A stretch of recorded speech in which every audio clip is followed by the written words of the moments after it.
Russia makes more gains around Avdiivka as Ukraine awaits U.S. aid. Russia has consolidated recent battlefield gains in the east of Ukraine and is attempting to break through Ukrainian defensive lines before a long-awaited package of U.S. military assistance arrives at the front line. On Sunday, Russian troops advanced near the city of Avdiivka. They seized 2 villages and expanded a narrow corridor around the rural settlement of Kherson, which the Russians entered a week ago. Ukrainian security officials described the situation in the Donbas region where Russia is attacking on multiple fronts as very difficult. It was not critical or catastrophic, they added. The fighting in Kherson followed a surprise Russian attack. The maneuver enabled Russian combat units to bypass a network of Ukrainian trenches and to establish a salient.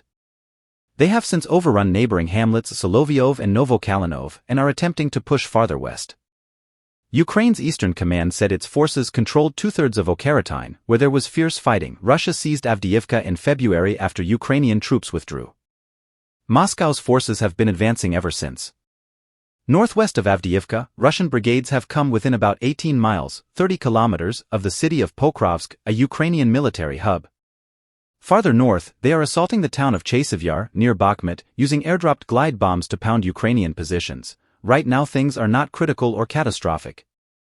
But it's very difficult, one senior security official in Kiev said on Sunday. The person said it would take 1 to 2 months before $61 billion of U.S. military aid reached frontline troops and allowed them to counter Russian attacks. Some weapons such as 155mm artillery ammunition would arrive sooner, officials suggested. According to the Institute for the Study of War (ISW), the Kremlin is seeking to exploit a window of opportunity before U.S. assistance is delivered. Moscow has been bringing in reinforcements and has a threefold advantage in some sectors. Its recent tactical gains suggest an ambitious plan to encircle the Ukrainian garrison cities of Sloviansk and Kramatorsk in a summer offensive. Whether it will succeed is unclear. Russia is unlikely to overwhelm Ukrainian defenses, the ISW said last week. It observed, the arrival of U.S. aid at the front in the coming weeks will allow the Ukrainian forces to address their current material constraints and blunt ongoing Russian offensive operations. Russian forces appear to be intensifying efforts to destabilize Ukrainian defenses and gain ground. Security officials believe Vladimir Putin's original war aims are unchanged, more than 2 years after his full-scale invasion. They include seizing the cities of Kiev, Kharkiv and Odessa and occupying Ukraine's southern Black Sea coast. They assess that Russia will not be able to storm Kharkiv, a city of more than 1 million people close to the Russian border, but will continue to bomb and to threaten it. The officials suggest the next few months will be critical. Ukrainian service personnel complain that they are completely outgunned. Russia is able to fire at least 6 shells for every salvo sent by Ukraine in return. Stocks of Soviet-era anti-aircraft missiles ran out long ago, with Russian warplanes able to operate freely close to the front line. Ukraine has fewer tanks and armored vehicles.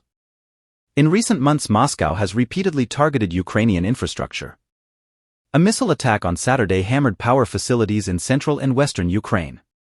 DTK, the country's largest private electricity company, said 4 of its 6 thermal power plants were damaged. Rescuers put out fires at energy facilities in the western regions of Lviv and Ivano-Frankivsk, the company said. Early on Sunday, Russian drones hit a hotel in the southern port city of Mykolaiv, said Vitaly Kim, the region's governor. A heat-generating plant was also damaged, he added. Russia claimed it was targeting English-speaking mercenaries. It used the same formula to describe ballistic missile strikes earlier this year on hotels in Kharkiv, where several foreign journalists and local staff were injured. Russia said it shot down 17 enemy drones above its territory. There were unconfirmed reports that the Ukrainian military had struck a Russian air defense unit at Cape Tarkhanket, on the western coast of occupied Crimea. Long-range ATACMS missiles supplied this month by the U.S. were used, Telegram channels said. Explosions were reported in the northern Crimean town of Dzhankoy after a previous attack there on an airfield and Russian missile launcher system. Ukraine's armed forces frequently carry out strikes on Crimea and have used sea drones to drive out Russia's Black Sea Fleet from the port of Sevastopol. Intelligence officials indicate they intend to blow up the road and rail bridge connecting the occupied peninsula with Russia. On Sunday, Lithuania's former foreign minister Linas Linkevičius joked that the bridge would soon vanish, posting on X, "If someone hasn't had time to take a photo on the Kerch Bridge, there is still time," with photos of a rocket and Putin scratching his head. Moscow was furious.